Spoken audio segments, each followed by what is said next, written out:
I am a clinical psychologist, and I am the director of a center called the Feinberg Division of the Unified Behavioral Health Center, which is a partnership between Northwell Health and the Northport VA to service veterans and the entire family.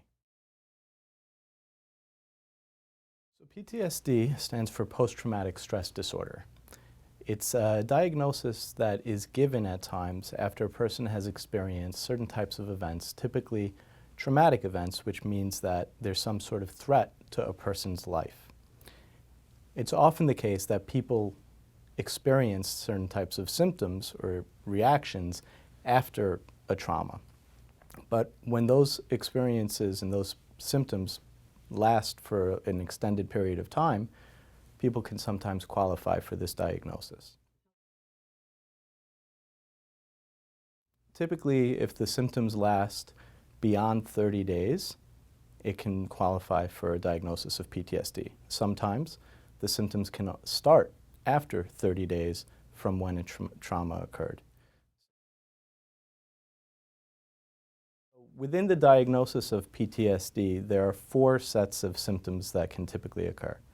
One is the experience of re-experiencing the traumatic events, and that can occur through different avenues, such as nightmares or flashbacks, sometimes being triggered by reminders of an event. For example, I've worked with a veteran who would be driving down the highway and would notice a bag along the side of the road and worry about IEDs or improvised explosive devices being in the bag. Another set of the symptoms include the experience of arousal or increased irritability, sometimes also resulting in not being able to sleep.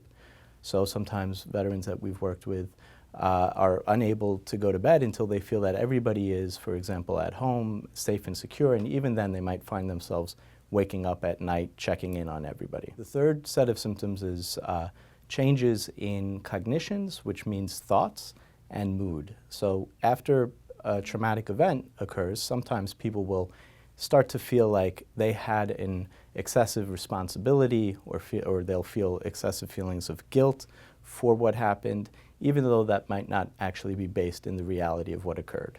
So for example, one veteran that I was working with, his friend had his gun jam in the middle of a combat operation, and he felt that somehow he was responsible for not making sure that his friend's gun was working properly, which of course was not technically his responsibility. The last set of symptoms is what we call avoidance symptoms, and that has to do with avoiding certain types of thoughts or places or people that might be connected to the traumatic event. So for example, sometimes people will avoid crowded places or streets that might remind them of towns in Iraq, for example.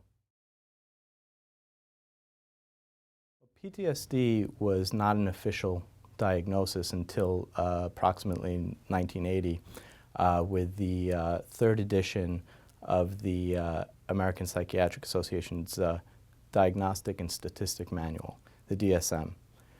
So it's really not until the 70s and into the 80s that a lot of research and attention was brought in the aftermath, really, of Vietnam to the condition of PTSD. It was always recognized that people had some reactions to conflict and war, but a specific diagnosis of PTSD really wasn't put forward until only about 40 years ago. Since that time, there have been numerous revisions with the diagnosis, such that the last version of the DSM had 3 core subsets of symptoms, but the most recent version, the DSM-5, actually has 4 core subsets, the ones that I mentioned earlier.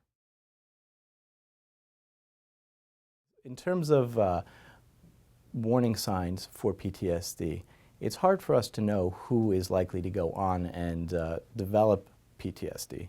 The fact is that trauma and the experience of life-threatening events are really pervasive and ubiquitous. We are all subject to experiencing something life-threatening in our lives.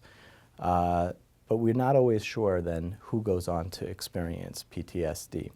So if in the aftermath of a traumatic event, somebody starts to notice, or their friends and family start to notice, that they seem to be struggling with functioning in their day-to-day life. Maybe there's more increased irritability. They're avoiding places that they used to enjoy going to, or they're snapping at their friends and loved ones. They're having trouble sleeping. Then they might want to begin to look into the possibility that they have PTSD and obtain treatment. I should say, though, that some of these reactions are normal within the first 30 days of having a trauma, because these are actually common reactions for all of us whenever we have something really stressful or negative happening to us. But it's about, the question is whether or not this subsides over time or continues and worsens.